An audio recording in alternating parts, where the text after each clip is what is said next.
Key and Peele created one of the most iconic sketch shows, and in just 5 seasons, they took over the world of comedy. And even after a full decade later, their sketches still live on the internet and are still going viral on various platforms. Robert De Niro! Yeah. This person pretend to be straight, but he's really gay. Me! But how did two random comedians with completely different backgrounds manage to become one of the most iconic comedy duos of all time and create a show that has continued to live forever? Long before they ever shared a frame, Jordan Peele and Keegan Michael Key were being molded by two entirely different worlds.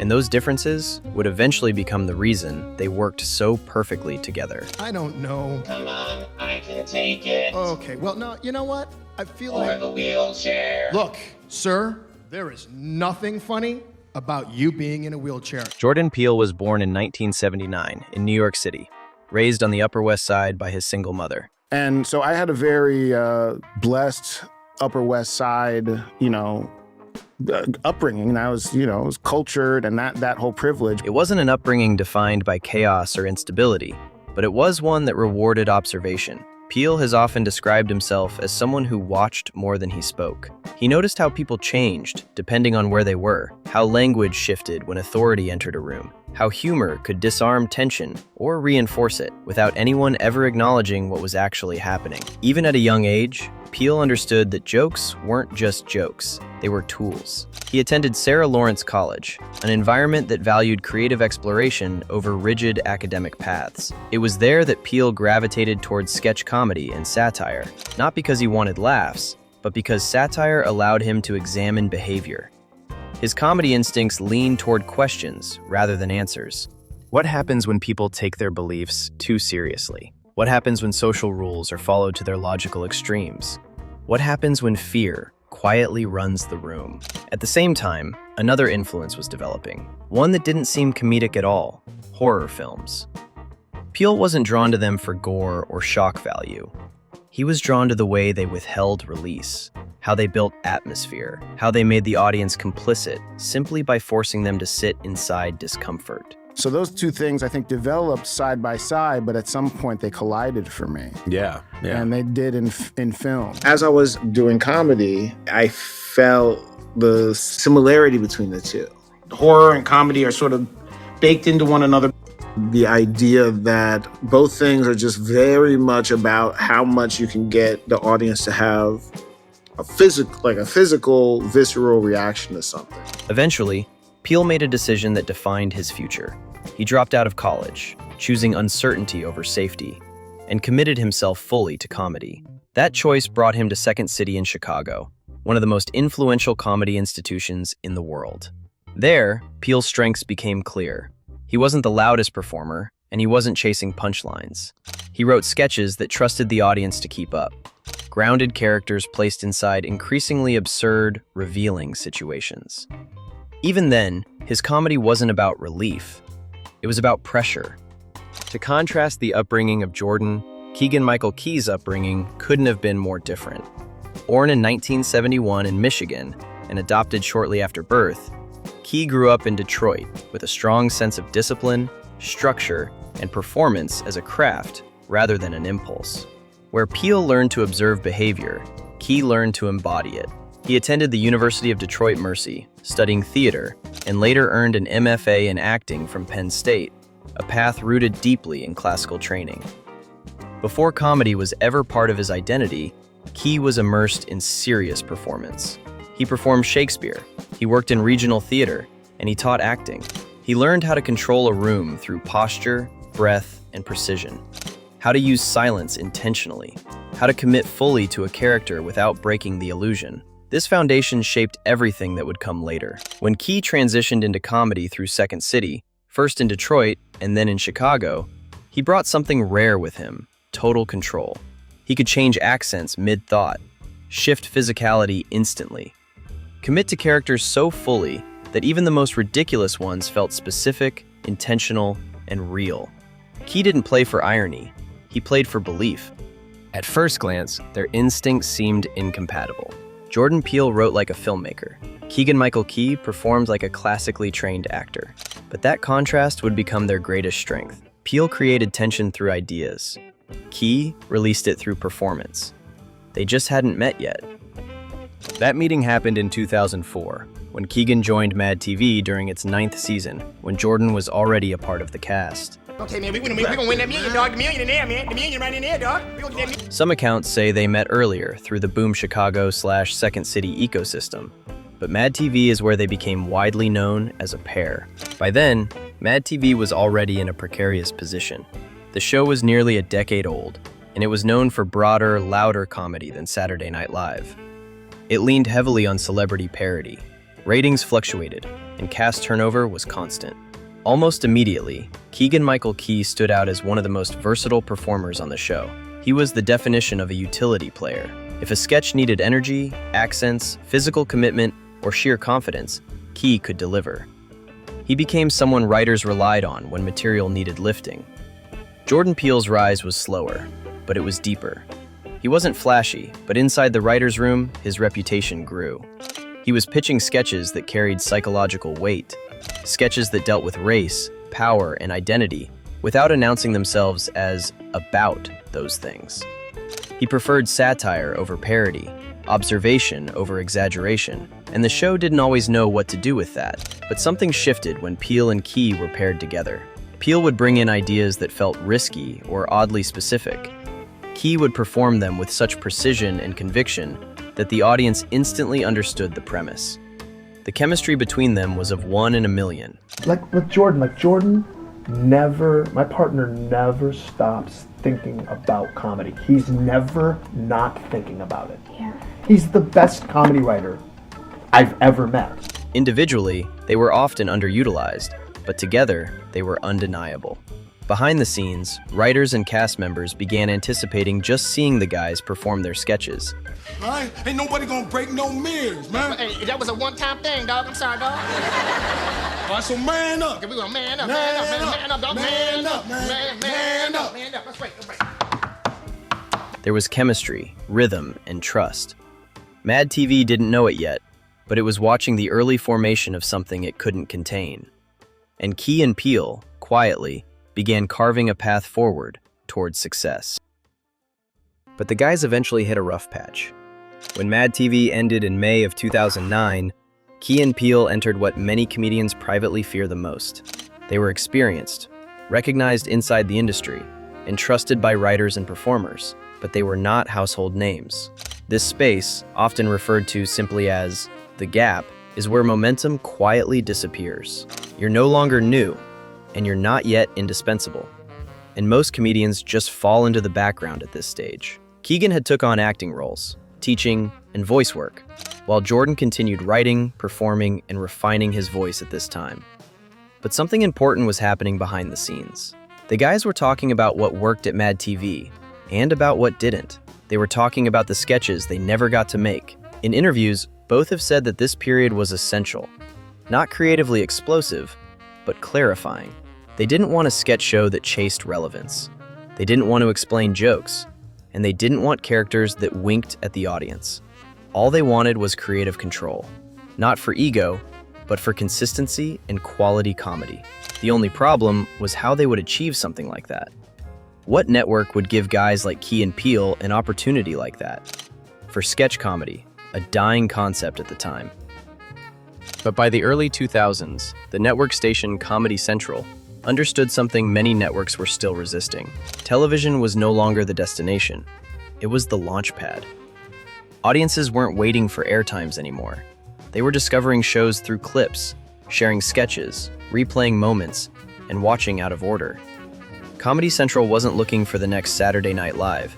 They were looking for comedy that could live independently of broadcast schedules. In interviews, executives have said they saw Key and Peele as uniquely positioned. They were seasoned performers, and they had proven chemistry. They could talk about race without alienating audiences, because they never stopped to lecture. And crucially, they weren't trying to recreate Chappelle's show, because what they didn't need was a cheap copy, or something great that was getting outshined. They were trying to do something quieter, stranger, and more controlled. So in 2011, Jordan Peele had pitched the show to Comedy Central. And he didn't pitch a variety show, a parody show, or a character showcase. He pitched the Key and Peele format, a concept-driven sketch series with tight cinematic sketches, designed for digital sharing and focused on behavior, not punchlines. So Comedy Central made a rare decision for a network company. They greenlit the Key and Peele show. But they also gave Key and Peele executive producer status, creative control, and final cut on sketches. Maybe it was a stupid idea, or maybe it was the best decision they could have made for the show to actually succeed. Keegan later described this as the moment everything changed, because for the first time, they weren't pitching ideas upward. They were shaping the environment themselves. When Key and Peele went into production, it wasn't treated like a spectacle. There was no massive marketing blitz and no framing it as the next big thing in comedy. Nobody was anticipating that the show would become household sketches and live in virality. The show premiered on January 31st of 2012, almost quietly, but the creative intent was unmistakable. From the beginning, Key and Peele rejected the visual language of traditional sketch comedy. Most sketches were pre-taped and shot cinematically, and crucially, they fought to keep it laugh-free. They didn't want a live audience, laughter cues, and they didn't want the pressure to rush to the joke.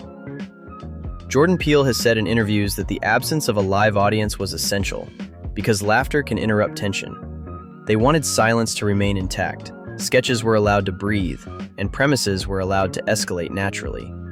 Like I said, whatever. Like I said, whatever? Fuck this guy! Jesus, you Are fucking priceless. Aww.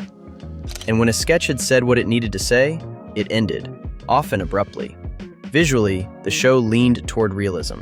Clean lighting, minimal sets, and camera work that felt closer to short films rather than stage performances. Keegan has described this approach as liberating, because it allowed him to perform characters as people and not as punchlines. As the show had gotten its start, the audience wasn't huge, and the numbers weren't off the charts just yet.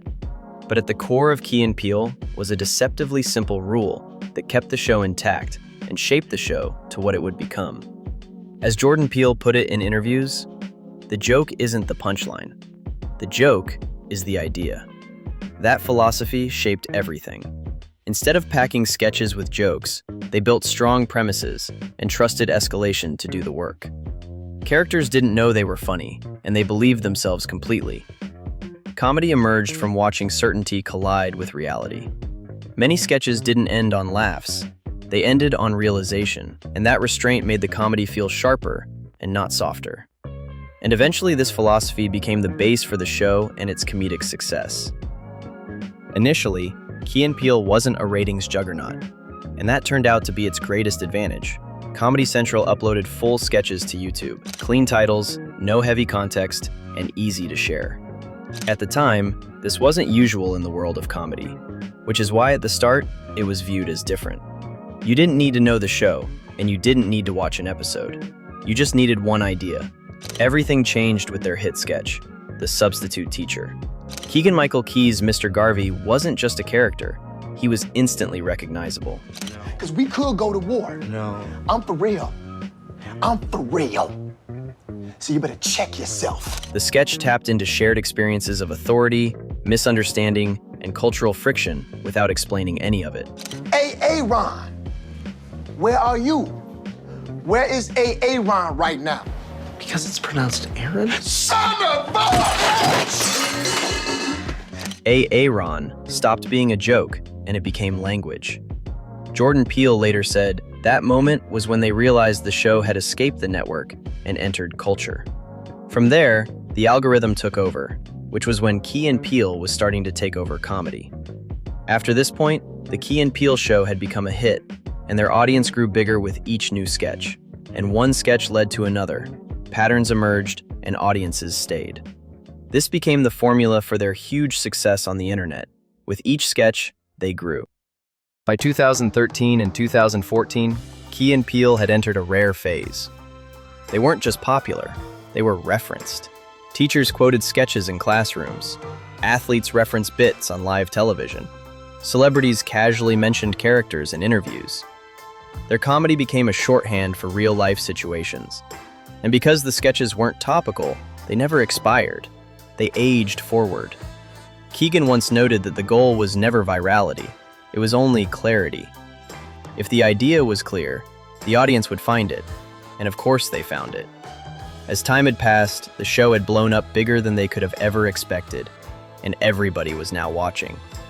In 2013, the guys had even won a very prestigious award, which was very rare for sketch comedy, the Peabody Award. This award reframed Key and Peele as cultural commentary, not just entertainment, and worth academic and critical attention. That single award did something huge for their reputation. It told Hollywood they weren't just comedians. They also won and were nominated for the Emmys for their writing and variety sketch performance. This validated their authorship, their structure, and their restraint. Sketch comedy rarely gets writing respect, but Key and Peele became extremely revered and respected in the industry, not only for their great quality comedy, but also for being restrained. After all their big hit sketches and characters they had created, they never sold out. They could have built a franchise of Mr. Garvey and done a bunch of sequels to every hit sketch they had and built entire seasons around viral characters. But they restrained from selling out and stuck to the format that had made them so loved and respected in the first place. This became the key for the show's great consistency. In 2015, after 5 seasons, Key and Peele ended. Not canceled, and definitely not declined. They chose to close the chapter here.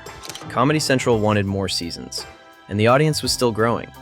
But Key and Peele noticed something familiar. Sketches were taking longer to explain, and rhythms were becoming recognizable. The danger was fading. In interviews, both have said they didn't want the show to become something they themselves wouldn't want to watch. Sketch comedy, they believed, has a lifespan, so they ended it, deliberately. But the ending was perfect, as the sketches live on to this day on various platforms. Their audience who were watching 10 years ago are still watching these sketches, and even new people are coming to watch them. The Key and Peele show has become one of the most evergreen shows of all time, which is why they are the most iconic comedy duo of all time. But it wasn't completely over. After the show ended, Jordan Peele did something almost unheard of. He went straight from doing sketch comedy to directing an original horror film with full creative control and succeeding over the top. Studios trusted him because Key and Peele proved that he could handle tone. He could balance humor and fear. He could explore race without explaining it away, and he could stick the landing. 3 movies later, and Jordan Peele is revered as a legend in the horror genre. Keegan Michael Key became known as the safest yes in comedy casting. He was someone who could elevate mid-material and turn it into gold, a performer who understood rhythm and control. And this reputation came directly from carrying sketches, never breaking character, and selling uncomfortable ideas with sincerity. Key became employable at every scale: TV, film, animation, and hosting. So even though the Key and Peele show only lasted 5 seasons, it's probably one of the greatest achievements in comedy history and speaks very well for itself.